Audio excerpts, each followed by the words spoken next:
I come from a conventional middle-class Nigerian family. My father was a professor. My mother was an administrator. And so we had, as was the norm, live-in domestic help who would often come from nearby rural villages. So the year I turned 8, we got a new houseboy. His name was Fide. The only thing my mother told us about him was that his family was very poor. My mother sent yams and rice and our old clothes to his family. And when I didn't finish my dinner, my mother would say, "Finish your food. Don't you know people like Fide's family have nothing?" So I felt enormous pity for Fide's family. Then one Saturday, we went to his village to visit.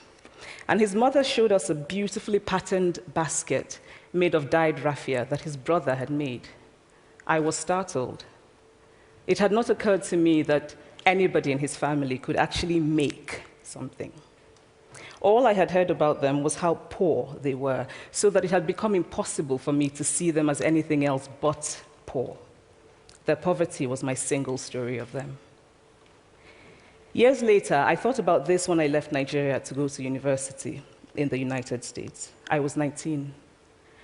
My American roommate was shocked by me.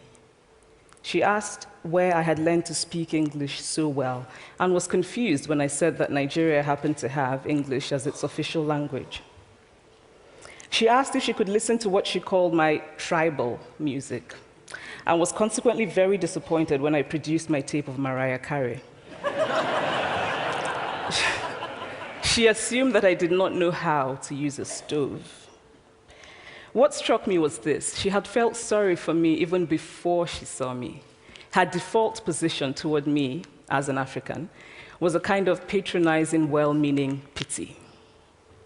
My roommate had a single story of Africa, a single story of catastrophe. In this single story, there was no possibility of Africans being similar to her in any way, no possibility of feelings more complex than pity, no possibility of a connection as human equals.